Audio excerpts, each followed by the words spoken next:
My foster dad started calling my pregnant foster mom the Tenant and throwing away her mail while she watched. When I asked why we never ate dinner together anymore, he looked at her belly and said, "Just easier this way." I stayed silent. That was 9 months ago. This morning, he was crying in court while the judge terminated his parental rights. My foster dad stopped loving his wife the moment she became pregnant, and at first I thought he was just scared, but then I realized something darker. 1 month ago, they were kissing until I'd tell them to get a room. 8 weeks later, her bump was starting to show, and he'd fake phone calls when she tried to cuddle on the couch. The recliner became his permanent spot, and I'd catch him staring at her belly with this expression of pure disgust. At the grocery store, he walked 5 feet ahead like he was ashamed of how she looked, leaving her to carry all the bags. Her shirt rode up once, showing stretch marks, and he audibly yewed. He started insisting she only wear baggy clothes around the house, claiming he couldn't see her looking like that. I'd catch him staring at her old photos, even outwardly asking her where this beautiful woman went. Every night, she'd still reach for him, but he slept on the edge, back turned, too grossed out to touch her. In the morning, she struggled with her shoes, but he stood there watching with that same disgusted look, as if her getting physically weaker was something to hate her for. I asked why we never ate dinner together anymore, but he looked directly at her belly. Just easier this way. He soon started introducing her as the kid's mom, instead of my wife, to anyone he met. His co-workers didn't even know she was pregnant until she visited for lunch. Then came my cousin's birthday party, which he turned into an opportunity to shame her. My aunt rushed over. "You must be so excited about the baby," but he stared at her belly with such hatred that my aunt stepped back. Someone asked about the due date, and he walked away mid-conversation, leaving her to answer alone. He wouldn't say, "We're pregnant." It was always, "She's pregnant." Someone said the baby might have his eyes and his jaw tightened like he was about to punch them. When Uncle Pete congratulated him on becoming a dad, he went silent and just stared at his wife like she was the ugliest woman in the world. I told someone I was excited to be a big brother. Big brother to her baby, he interrupted me. When it came dinner time and she wanted a second plate, he made a comment about her getting big enough. When her mom defended her and made her feel good about her body, he stood up and made a scene of leaving early. That's when he started taking over my bedtime. "Mom needs her rest," he said, taking over my bedtime once a week. Before I knew it, he was tucking me in every night. "Mom's tired from the baby" became his constant excuse, even when she was sitting alone wanting company. I'd try asking her questions, but he'd intercept. "Don't bother, Mom." When she couldn't play outside anymore because walking was harder, he'd shake his head. "Mom's different now, isn't she?" He pulled out old photos constantly, pointing at them. "Remember when Mom used to be fun? She forgot my practice once for a doctor's appointment, and he pounced on it. She only thinks about the baby now." Watching her struggle upstairs, gripping the rail, he'd turn to me. "See how slow she is? That's why we don't wait." The comments got darker. "You and me, we were fine before all this." Then, real parents always love their real kids more. At her baby shower, while she opened gifts, he pulled me aside. "After the baby comes, you'll be forgotten. That's what happens with real kids." Mom called me over to help, and he physically held me back. "She doesn't need you anymore. She has her baby." Soon, he stopped using her name entirely, calling her she or it when she was right there. The tenant to our neighbors. Removed her from Netflix, their bank account, phone plan, everything. He started throwing her mail in trash unopened, bills, appointments, cards from her sister. When she dropped her fork at dinner, he kicked it further away. I watched him throw her prenatal vitamins in the garbage while she watched. He hid her car keys when she had a doctor's appointment. I remember she started choking on water once, and he didn't even look up from the TV. I had to give her the Heimlich I'd learned in school. I remember she collapsed at Target, and he pretended not to notice. I had to call security, and we took her to the hospital. He didn't even show up. I remember she started experiencing abdominal pains, and he just turned the TV volume up to drown out her breathing. Then came my 7th birthday. Mom had decorated overnight and made pancakes despite barely sleeping. That's when Dad walked in. "You need to leave." Mom shook her head like she was pleading, but he continued. "Either you leave for the day, or I take him somewhere else. I can't stand being in the same house as you." She started crying. I ran to Mom, grabbed her legs. "I want to go with Mom," but he pulled me back hard. "No, you're staying." I was crying, trying to hold her. She wiped her tears and still knelt down despite her huge belly. She took my hands and hugged me. "Stay and have your party, sweetie. You've been too excited for it not to." He then dragged me back as I tried following her to the door. "Mom!" I screamed while he held me. He shut the door on her, and I pressed against the window watching her waddle to her car alone. That night, I couldn't sleep. I felt guilty about Mom missing my party, so I got her favorite cookies from the pantry, hoping to cheer her up. When I heard the shower running, I snuck in. I opened her nightstand drawer to leave the cookies as a surprise, but inside were papers, paternity test results, dated 5 months ago. I remembered that timing, exactly when Dad started becoming extremely hostile towards Mom. I scrolled through those results, and that's when I saw it. Probability of paternity, 0%. I didn't know what that meant, but I could tell it was something important. My hands were shaking so bad, I could barely hold the papers straight. The water shut off in the bathroom, and I quickly grabbed Elena's phone from her nightstand and snapped 3 photos of the test results before shoving everything back in the drawer. I ran back to my room and jumped under the covers just as Elena walked past my door. floor. Through the crack under my door, I watched her shadow stop at her dresser, and then I heard this weird gasp. She must have opened that drawer because next thing I heard was her crying real quiet and saying something I couldn't make out. The next morning, Marcus was making his coffee, while Elena threw up in the bathroom for like 10 minutes straight. He just turned the TV louder and kept watching sports highlights. I filled a glass with cold water and grabbed a washcloth from the hall closet and brought them to Elena, who was sitting on the bathroom floor looking super pale. She pulled me into this tight hug, and I felt tears dropping on my head. At breakfast, Marcus dropped this bomb on us about me switching schools. Elena's fork hit her plate hard, and she started to say something, but Marcus cut her off, saying it was already done,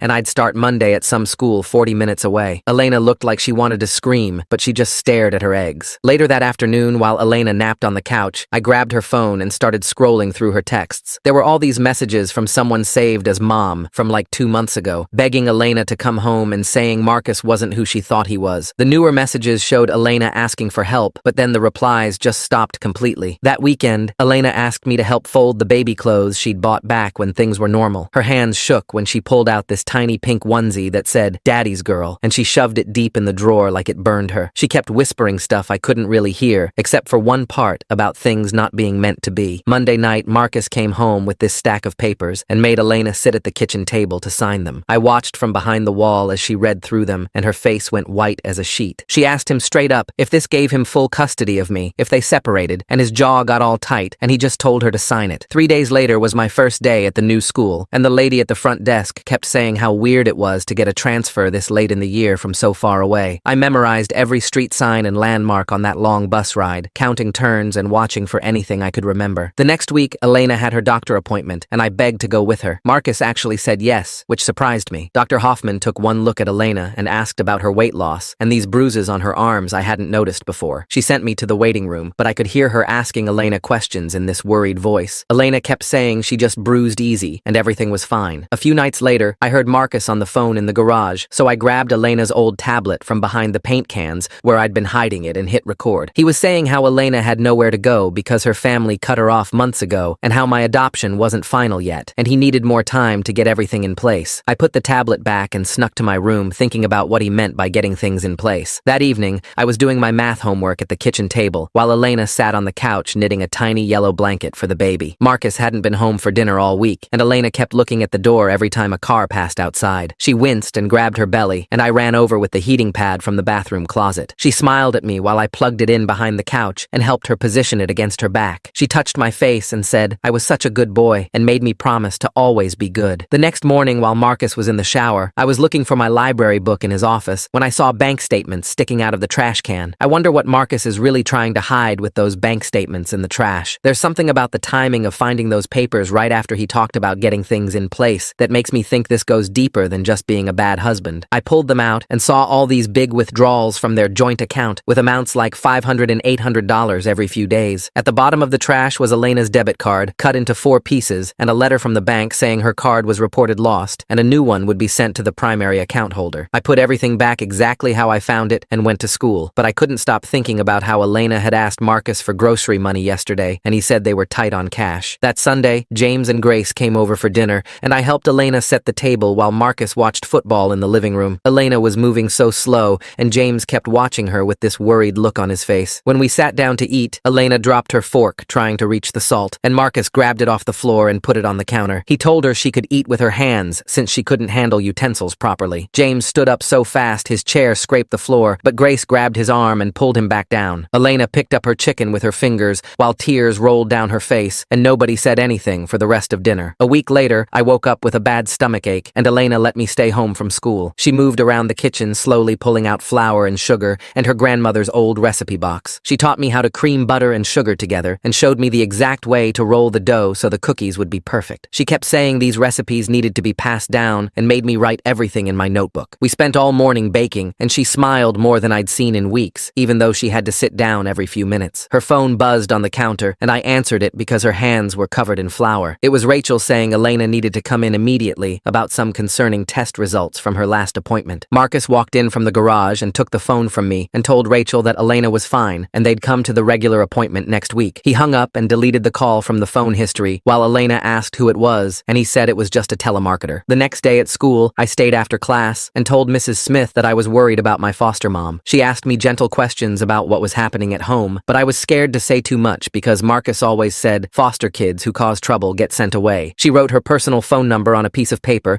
and put it in my backpack and told me to call her anytime, day or night, if I needed help. That weekend, I watched Marcus drill new locks into all the bedroom doors, but these ones locked from the outside instead of inside. He said it was for safety, but I saw him test the lock on their bedroom door while Elena was napping, and the key went straight onto his keychain. 2 weeks later, Elena was making lunch when she grabbed her stomach and cried out that something was wrong. I called 911 on the kitchen phone while Marcus stood there saying she was being dramatic and trying to get attention. The paramedics arrived and checked her and said she was having contractions at only 34 weeks and needed to go to the hospital immediately. Marcus refused to ride in the ambulance and told me we'd visit tomorrow if she was actually admitted and not just making a fuss over nothing. At the hospital the next day, I sat in the waiting room while Marcus talked to the doctor, and I could hear the nurses at their station talking about Elena's condition. One nurse was reading from a chart saying the words dehydration and malnutrition and extreme stress, and another nurse said Rachel had ordered a social services consultation. I memorized every word to tell someone, but who would believe a 7-year-old kid over a grown-up? Grace showed up at the hospital while Marcus was at work, even though he'd told everyone not to visit because Elena needed rest. She brought me with her, and we went into Elena's room where she was hooked up to machines that beeped every few seconds. Grace sat on the bed and held Elena's hand and said she and James could see what was happening and they were going to help her. Elena started sobbing so hard the machine started beeping faster, and a nurse came in to check on her. The nurse adjusted Elena's IV and told Grace visiting hours were almost over when I heard Marcus's voice booming down the hallway. My whole body went cold because I knew that angry tone meant trouble for everyone. Grace squeezed Elena's hand tighter while I slipped into the bathroom and locked the door behind me. Through the door, I could hear Marcus yelling at Grace about how she had no right being there. His footsteps got closer, and I pressed myself against the wall, trying not to breathe too loud. Grace's voice stayed calm, but I could hear her phone making that little beep it does when you start recording. Marcus kept saying stuff about his family and how Grace needed to stay away from them. The bathroom had this tiny window, and I could see the parking lot where his truck was parked crooked across 2 spaces. After what felt like forever, the voices moved away, and Grace knocked on the bathroom door to tell me it was safe. 2 days later, they let Elena come home, but Marcus made her sign all these papers at the hospital desk. Linda Torres from Child Services showed up at my school that same week trying to talk to me. The principal called me to the office, but then said Marcus had called, and I couldn't talk to anyone without him there. I started sneaking stuff into my backpack like granola bars and water bottles for Elena. At home, I'd grab her prenatal vitamins from the trash when Marcus threw them away. When he watched TV, I'd slip the supplies under her pillow with little notes saying they were for her and the baby. She found them one night, and tears rolled down her face while she held my hand without saying anything. During computer time at school, I searched for Elena's family on Facebook using the library computers. Her mom's profile had all these posts asking Marcus to let their daughter call home. The posts said they missed her and just wanted to know she was okay. I took screenshots of everything and emailed them to Mrs. Johnson's email that she'd given our class for homework. That Friday, Marcus announced we were going camping, just him and me for the whole weekend. Elena tried to stand up from the couch to ask if she could come too. Marcus looked at her belly and said the walking would be too much for her condition. While he loaded the truck, I saw Elena slip something into my backpack when he wasn't looking. The campsite was 3 hours away, and Marcus kept talking about how nice it would be with just us guys. We set up the tent near this creek and cooked hot dogs over the fire like everything was normal. That night, after Marcus started snoring, I used my flashlight to read Elena's note from my backpack. The paper was folded really small, and her handwriting was shaky, but I could read it. She wrote about papers in the drawer and how the baby wasn't his and to be brave. At the bottom, she wrote that she loved me like her own son, and my chest felt tight. I realized she thought something bad might happen to her while we were gone. The next morning, Marcus made pancakes on the camping stove and started asking weird questions. He wanted to know if I'd be okay living with just him if something happened to Elena. He said some kids only have dads and they turn out fine and even better sometimes. I pretended to be excited about the idea while my brain tried to figure out how to protect Elena. When Marcus went to take a shower at the campground bathroom, I grabbed his phone from the tent. I texted Mrs. Williams from his phone saying Elena needed help and to check on her. Marcus came back before I could delete the message, but he didn't check his phone right away. We packed up Sunday morning and drove home with him singing along to the radio like nothing was wrong. When we pulled into the driveway, I saw the front door was open, which made my stomach drop. Marcus stepped over his own doorstep, and I ran inside to find Elena on the bathroom floor. She was holding her belly, and there was water all over the tiles around her. Marcus literally stepped over her to get his keys from the kitchen counter while she moaned in pain. I grabbed the house phone and called 911, screaming our address over and over until they said help was coming. Marcus tried to grab the phone from me, but I ran outside to the front yard still yelling the address. The ambulance came in 8 minutes, but it felt like hours watching Elena on that bathroom floor. At the hospital, they rushed Elena to the delivery room and she begged them to let me stay with her. Marcus wouldn't go in because he said it wasn't his problem, but the nurses let me hold her hand. The doctor kept saying she was doing great, even though the baby was 5 weeks early. Elena squeezed my hand so hard it hurt, but I didn't let go even when she screamed. After 2 hours of pushing, the baby finally came out, and the doctor held her up for us to see. The baby had dark skin and curly black hair,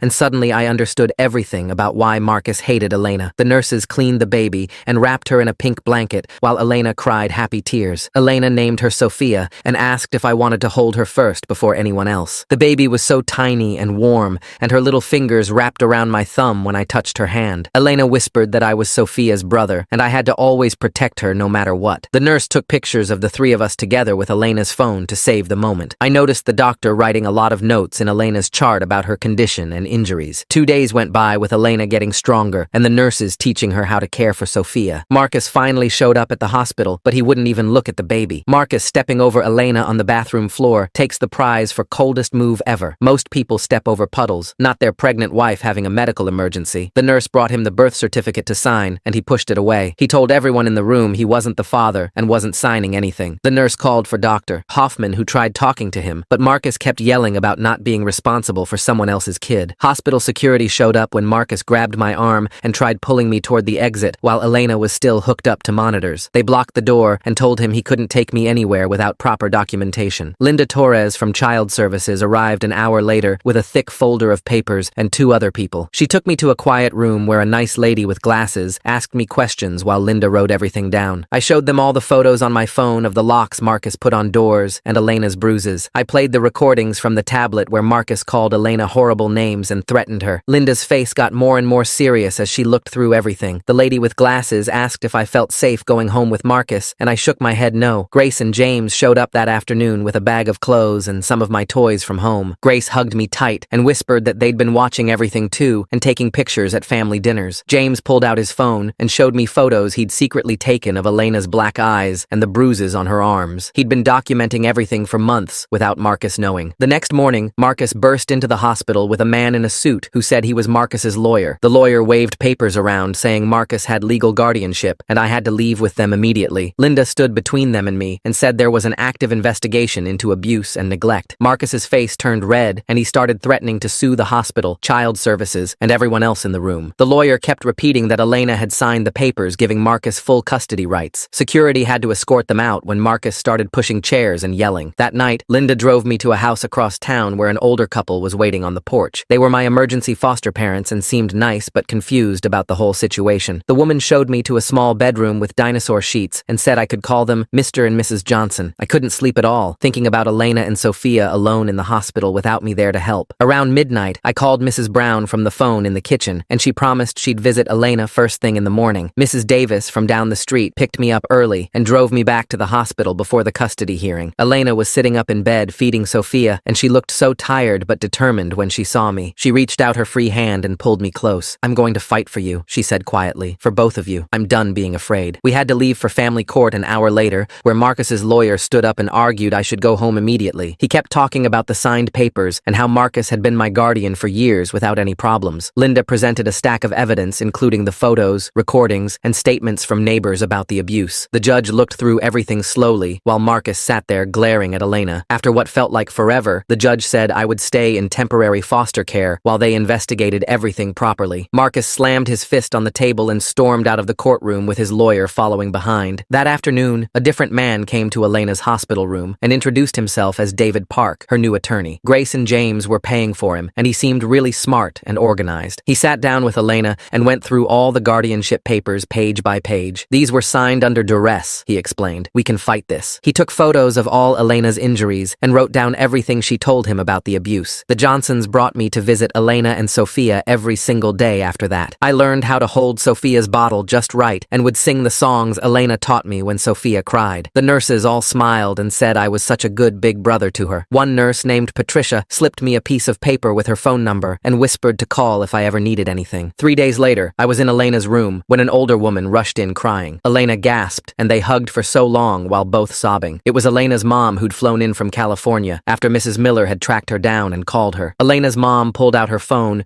and showed Linda dozens of text messages from Marcus threatening her if she ever never contacted Elena. She had voicemails too, where Marcus said he'd hurt Elena if her mom tried visiting or calling. Elena hadn't known her mom had been trying to reach her for months because Marcus had been deleting all her messages and blocking her calls. A week later, Rachel sat in a conference room at the lawyer's office with stacks of medical records spread across the table. She pointed to Elena's weight chart, showing she'd lost 15 pounds during her pregnancy instead of gaining weight. The blood pressure readings got worse with each visit, and Elena had started showing signs of severe anxiety that Rachel had never seen before. Rachel pulled out photos she'd taken of bruises on Elena's arms during appointments and showed how Elena would flinch whenever anyone moved too fast near her. The lawyer recorded everything, while Rachel explained how Elena would cry through entire appointments and beg her not to call Marcus about anything. That same afternoon, Linda took me to meet with a child psychologist at a building downtown with toys everywhere. The therapist had me play with action figures while asking questions about home, and I showed her how Dad would push Mom away when she tried to hug him. I built a house with blocks, then knocked down the Mom figure's room, saying that's what Dad did with Mom's stuff. The therapist wrote notes as I acted out dinner time with the Dad figure sitting far away from everyone else and the Mom figure crying in the corner. I told her about the time Mom fell down the stairs and Dad stepped over her to get to the kitchen. Meanwhile, Marcus had driven to our house with a moving truck while Elena was still recovering in the hospital. The neighbors saw him throwing Elena's clothes into garbage bags and called the police, but Marcus showed them the deed with only his name on it. James and Grace got there just as Marcus was dragging Elena's grandmother's rocking chair to the curb, along with all the baby furniture they'd bought together. Grace grabbed photo albums and Tyler's school projects from the trash, while James loaded what he could save into his truck. Marcus had already changed all the locks and removed Elena's name from the mailbox by the time they left, with 2 trucks full of her belongings. 3 days later, Elena's mom wheeled her out of the hospital with baby Sophia wrapped in a hospital blanket, since Marcus had thrown away all the baby clothes. They took a taxi to the hotel where Elena's mom had been staying, and Elena collapsed on the bed still wearing the same clothes from the hospital. The hotel manager brought up a portable crib someone had left behind, while Elena's mom went to buy formula since Marcus had canceled the credit cards. Elena tried calling about her car, but discovered Marcus had already reported it stolen and had it towed from the hospital parking lot. Her mom showed her the divorce papers that had been served at the hospital, claiming Elena was an unfit mother who had cheated and abandoned her foster child. The papers demanded full custody of me and stated Elena owed Marcus money for emotional damage and fraudulent marriage. Elena could barely hold Sophia while reading about how Marcus described her as mentally unstable and dangerous to children. 2 weeks passed before I figured out which hotel Elena was staying at by listening to Linda's phone calls. I waited until the foster family was asleep, then climbed out the bedroom window and walked 6 blocks to the bus stop. The bus driver almost didn't let me on until I showed him the emergency $20 bill Linda had given me for situations like this. I knocked on Elena's hotel room door, and she answered holding Sophia with dark circles under her eyes. We spent the whole afternoon on the hotel bed with Elena's mom making sandwiches while I held Sophia and taught her to grab my finger. Elena kept apologizing for everything, but I told her about the paternity test I'd found and how I knew Dad had been planning this. Her mom took pictures of us together, and Elena said this felt like what family was supposed to be. Nobody mentioned that I'd have to go back to foster care in a few hours, or that Marcus was trying to take me away forever. David's law office had papers stacked to the ceiling when Elena and her mom arrived for their appointment the next morning. David had already filed counter motions for divorce with Elena as the victim of domestic abuse and financial control. He submitted custody petitions for both me and Sophia,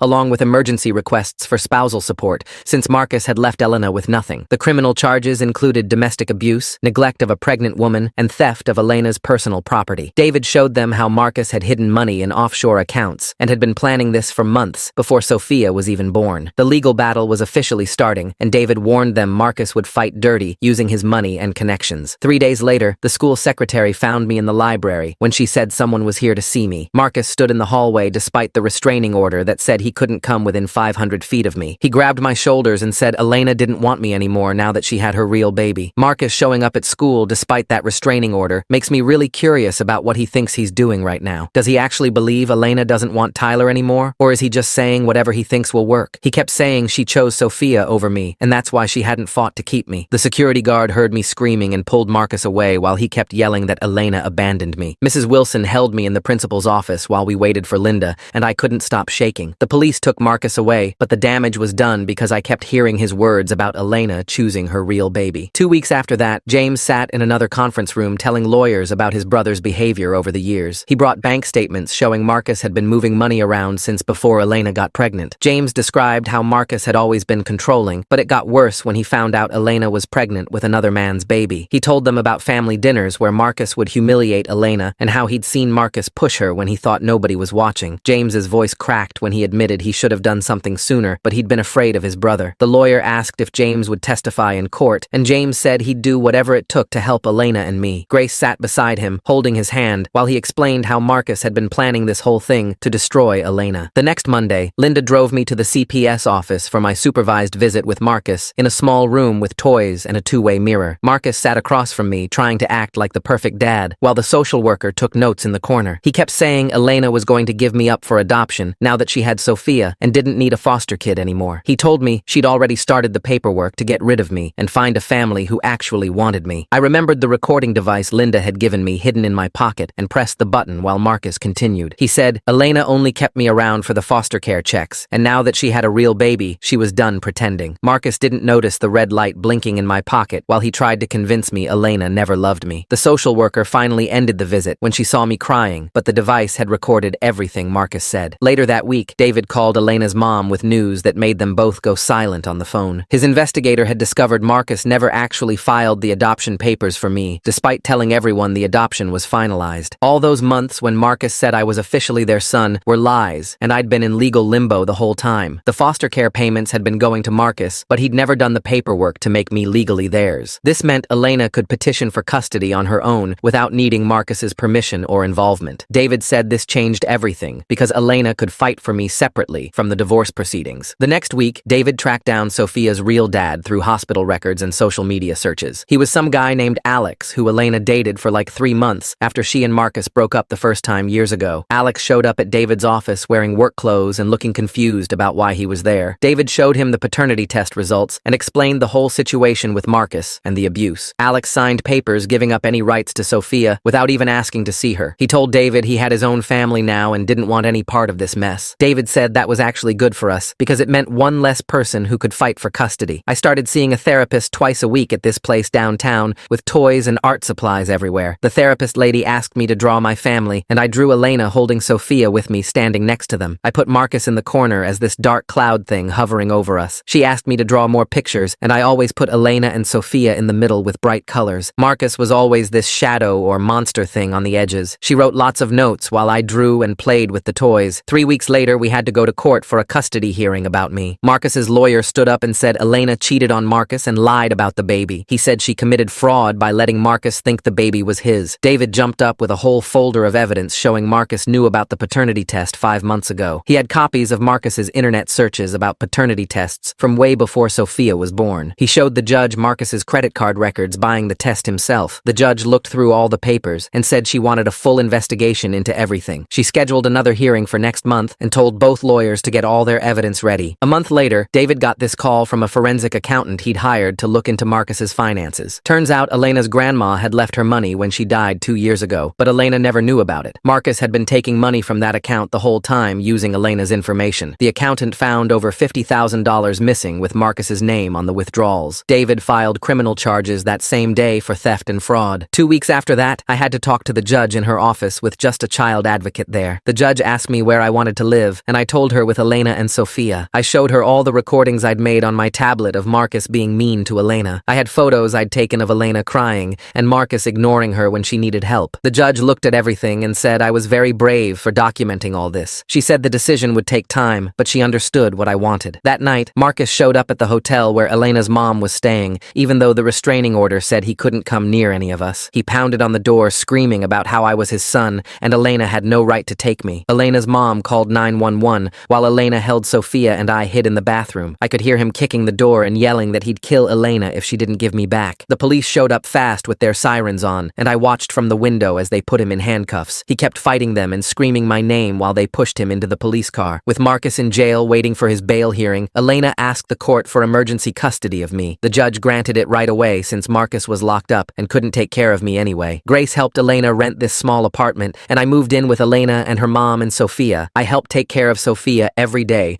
while Elena was still recovering from everything. I read her stories at night and helped make her bottles the way Elena showed me. I'd sing the songs Elena taught me when Sophia was crying. Elena's mom cooked food from their country that smelled amazing and made the apartment feel like home. 2 weeks later, Marcus's parents paid his bail and got him out of jail. They believed everything he told them about Elena being a cheater who stole their grandson. They filed papers asking for grandparent grandparent rights to see me, even though they'd barely visited before. David said this made everything more complicated, and the legal battle could go on for months now. Then 3 days later, this woman showed up at David's office saying she was my real mom and wanted me back. David did some digging and found out Marcus had contacted her and offered her money to file for custody. She'd abandoned me when I was 2 and hadn't tried to see me in 5 years, but legally, she was still my birth mother, and that gave her rights that Elena didn't have yet. That night, I woke up screaming because I dreamed this lady I'd never seen before was dragging me away from Elena while Sophia cried and cried. Elena rushed into my room and sat on the floor next to my bed, holding my hand until morning. She kept saying we'd figure it out, but her eyes were puffy, and I knew she'd been crying too. The next night, the same dream came back, except this time Marcus was there laughing while the woman pulled me into a car. Elena brought her pillow and blanket and slept on my floor for the rest of the week. Every time I woke up scared, she'd grab my hand and whisper that she'd fight for me no matter what. Linda called David the next morning saying she'd done some digging on my birth mother. She'd found arrest records in 3 different states for drug possession